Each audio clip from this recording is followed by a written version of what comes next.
Unacademy. Let's crack it.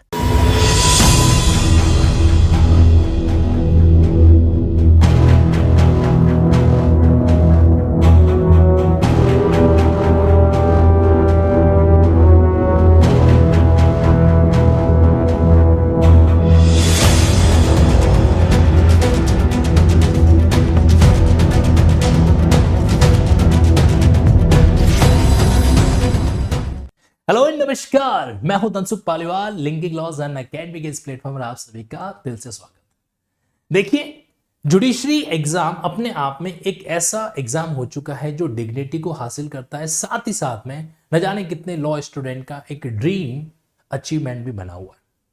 कई ऐसे candidates होते हैं जो मेहनत के दम पर, अपने स्ट्रगल के दम पर इन चीजों को हासिल करते हैं, लेकिन कहीं की उनका जो प्रिपरेशन का लेवल होता है वो एक स्मार्ट टेक्निक वाला होता है। और हमें ऑफ कोर्स क्या करना चाहिए, दूसरों की इन्हीं चीजों से सीखना है जो चाहिए। तो एक नया इनिशिएटिव जो है लिंकिंग लॉज के इस यूट्यूब चैनल पर मैं आपके बीच में लेकर आया हूं। अभी आप जो वीडियो देखने वाले हैं वो मध्य प्रदेश सिविल जज एग्जामिनेशन के अंदर सिलेक्शन लिस्ट में, फाइनल सिलेक्शन लिस्ट में अपना नाम सिक्योर करने वाले स्वाति भार्गव, जिन्होंने मध्य प्रदेश जुडिशरी एग्जाम के अंदर 40th रैंक जो है अचीव किए। अपनी मेहनत पे इतना भरोसा करते थे कि शायद किस्मत को भी मजबूर होना पड़ा कि इनको रोकना नहीं है। तो आइए अब ये देखते हैं कि इनसे क्या क्या सवाल जो है इस मॉक इंटरव्यू के अंदर पूछे गए थे। और आप ये जरूर ऑब्जर्व करना कि जब मॉक इंटरव्यू चल रहा हो तो ये इन कैंडिडेट्स का नहीं हो, ये आपका खुद का चल रहा हो। इस तरीके से इमेजिनेशन करके इस वीडियो का मैक्सिमम यूटिलाइजेशन आप ले पाएंगे। तो इनसे जो सवाल पूछे गए थे वो ये थे, tell me about yourself. Convention क्या होती है? कॉन्स्टिट्यूशन का कौन सा केस रेफ्यूजी से संबंधित है, रेफ्यूजी से डील करता है? संविधान में जो 99th अमेंडमेंट हुआ था तो उसे कौन से जजमेंट के द्वारा अनकॉन्स्टिट्यूशनल डिक्लेयर किया गया था? कौन से केस में यह कहा गया था कि प्रियम्बल जो है वो कॉन्स्टिट्यूशन का पार्ट नहीं है? केशवानंद भारती केस से कौन कौन से प्रिंसिपल जो है लेट डाउन हुए? कॉन्स्टिट्यूशन में आर्टिकल 21 को गो थ्रू करने का जो न्यू अप्रोच है वो क्या है? Procedure established by law and due process of law, ये दोनों चीज क्या होती है? आज तक कितनी बार, how many times constitution has been amended? अगर कोई टीनेंट कोई हाउस रेंट पे लेता है खुद के रहने के लिए और बाद में वहां पर कोई शॉप ओपन कर देता है, तो क्या ये एक रीजनेबल ग्राउंड है टीनेंट के अगेंस्ट में एविक्शन सूट फाइल करने का? क्या सूट फॉर इविक्शन के लिए बेदखली के बाद में टाइटल डिमांड किया जा सकता है? क्या डिफरेंस है सेक्शन 209 और सेक्शन 323 सीआरपीसी के अंदर? इनमें से कौन से ऑफेंस के अंदर एंटीसिपेटरी बेल यानी कि अग्रिम जमानत दी जा सकती है? मध्य प्रदेश की स्टेट एंथम क्या है? मध्य प्रदेश का स्टेट सिंबल क्या है?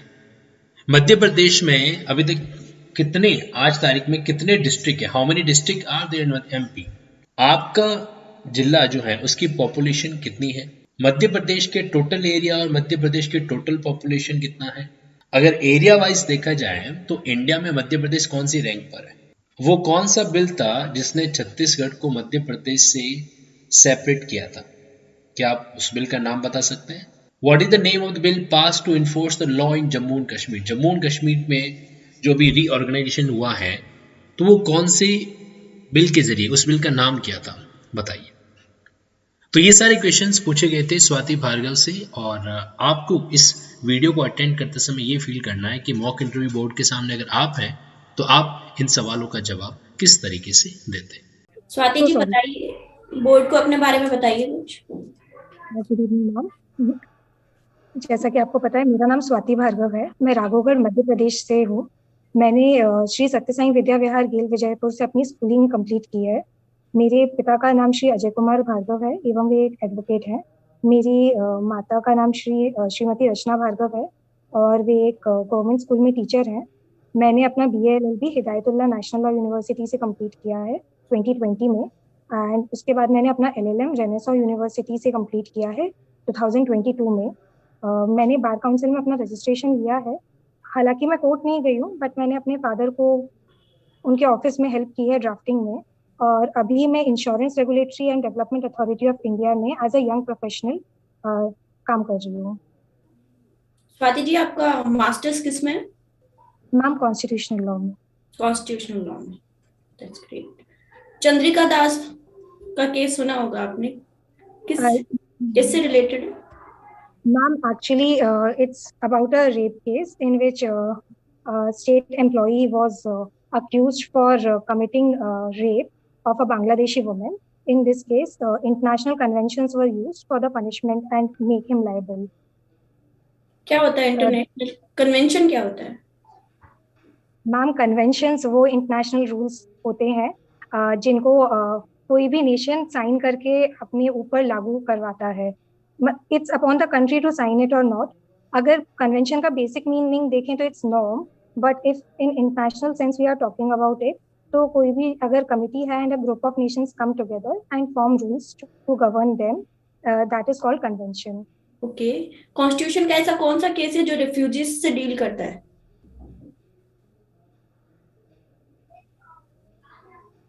Sorry, ma'am, I can't recall it right now. 99th amendment को कौन से केस के थ्रू अनकॉन्स्टिट्यूशनल डिक्लेयर किया था? Ma'am, in Re Beruberi case, are you talking about that? I'm not very sure. No. अच्छा, कौन से केस में बोला था कि प्रियम्बल है वो कॉन्स्टिट्यूशन का पार्ट नहीं है? Ma'am, in Re Beruberi. और किस में बोला था कि है? Ma'am, Keshwanand Bharti.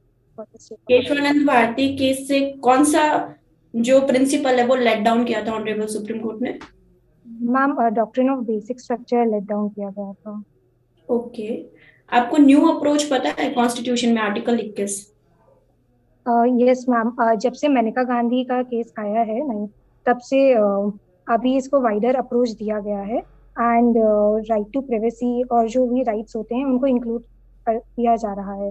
पहले it was procedure established by law था, अब इसको ड्यू प्रोसेस ऑफ लॉ की तरफ लेके जा रहे हैं। क्या डिफरेंस है दोनों में? Ma'am, procedure established by law में ऐसा कहते हैं कि जो चीज लिखी गई है उसको माना जाना, but due process of law है, it has a wider ambit in itself, तो थोड़ा लिबरल इंटरप्रिटेशन दिया जाता है एंड वो जो प्रोसेस है जो लॉ ने लेट डाउन किया है, it should be just fair and reasonable. ऐसा अप्रोच रखना है जो कि यूएस के कॉन्स्टिट्यूशन से हमने अडॉप्ट किया है। Okay.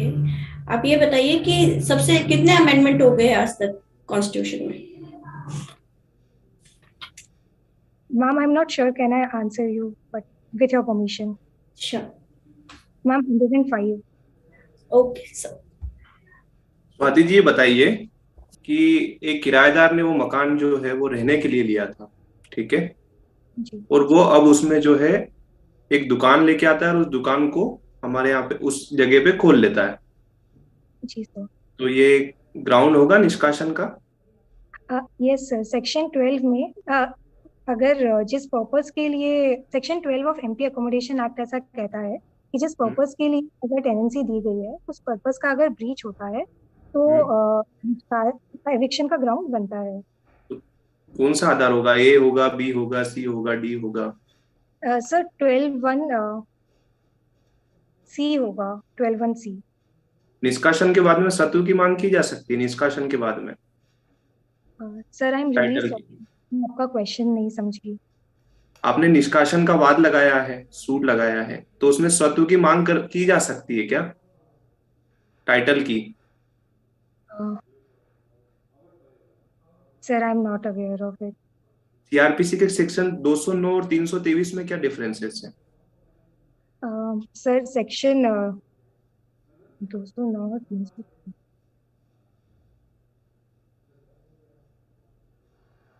Sir if I am not wrong, section जो 323 ऑफ सीआरपीसी होता है, अगर कोई हायर अमाउंट ऑफ पनिशमेंट किया जाना चाहिए तो फिर कोर्ट रेफर कर देता है वो केस अपने सीजेएम को, चीफ जुडिशियल मजिस्ट्रेट को, आगे पनिशमेंट और आगे की प्रोसीडिंग के लिए।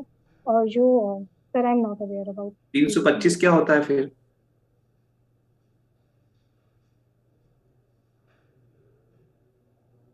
Sir I am really sorry. अच्छा, एंटीसिपेटरी बेल किन किन अपराधों में नहीं दी जाएगी? लास्ट क्वेश्चन है मेरा।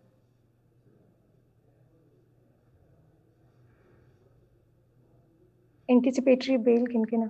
सर जिन अपराधों में कंडीशंस फॉलो नहीं की जाएंगी या फिर ऐसा डर होगा कि कंडीशंस फॉलो नहीं की जाएंगी या फिर वो अपराधी भाग सकता है? अभी लेटेस्ट अमेंडमेंट नहीं पढ़ा है आपने? नहीं, चलिए ठीक है। एमपी का राजकीय गान कौन सा है? सुना सकते हैं आप? No sir. राज के प्रतीक?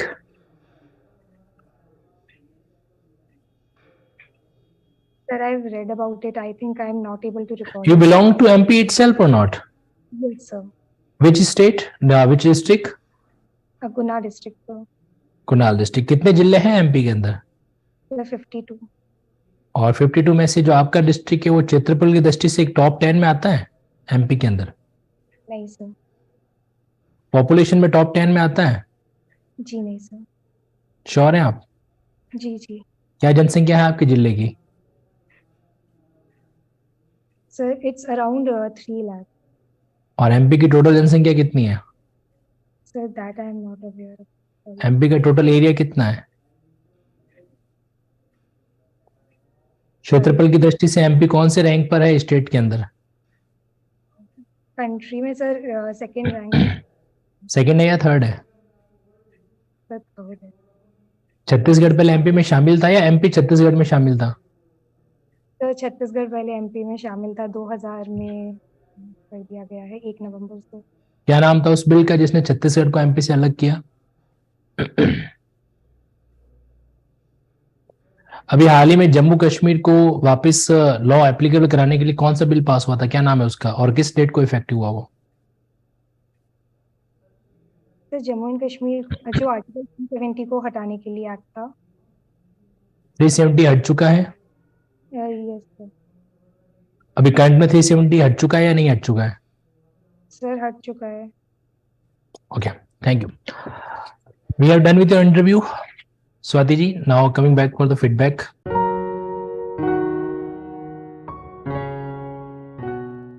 तैयार हो? Yes sir. पॉजिटिव बातें सुनना पहले प्रेफर करोगे या नेगेटिव बातें? Sir negative. नेगेटिव। आपका जो लोकल जीके है वो वीक है, तैयार कर लो उसको। आप एमपी के रेजिडेंट कैंडिडेट्स हैं, इतनी तो आपसे अपेक्षा रखी जाएगी कि एमपी का राजकीय गान है या फिर उनका जो राजकीय प्रतीक वगैरह है उनके बारे में आपको जानकारी हो।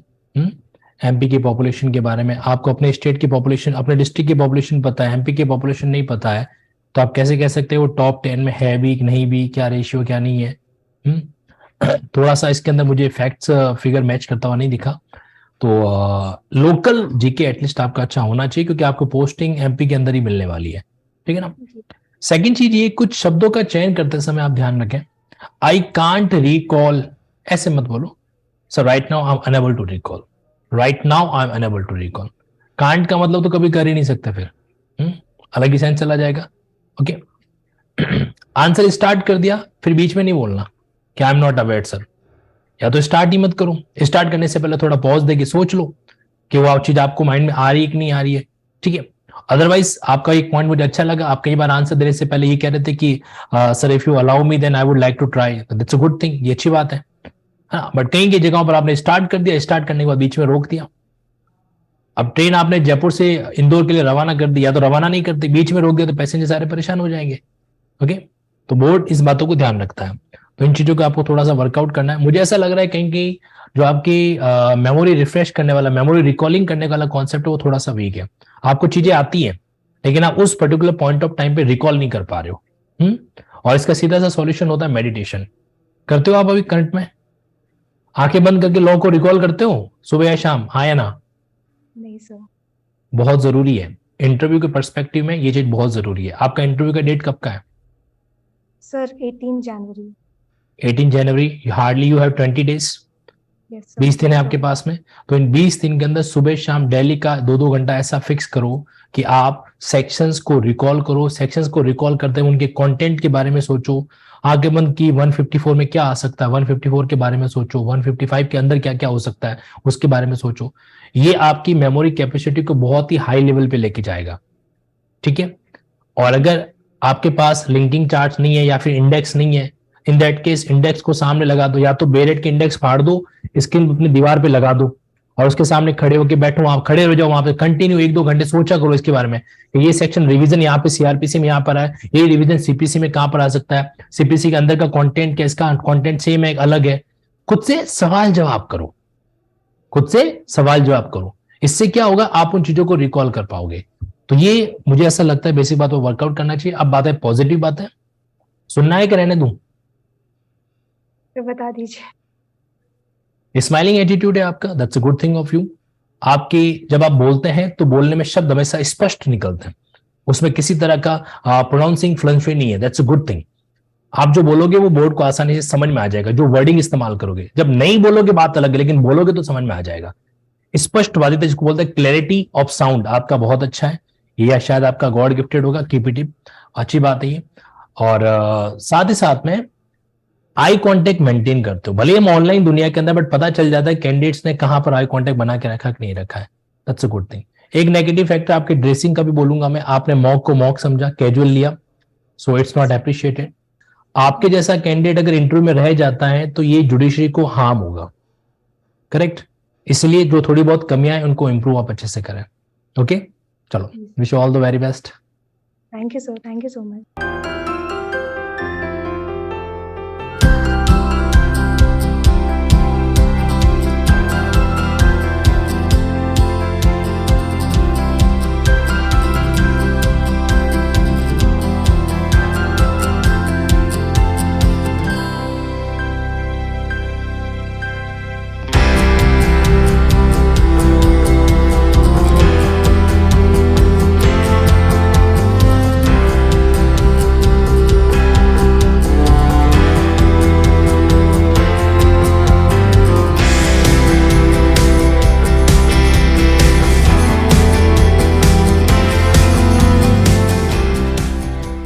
Unacademy. Let's crack it.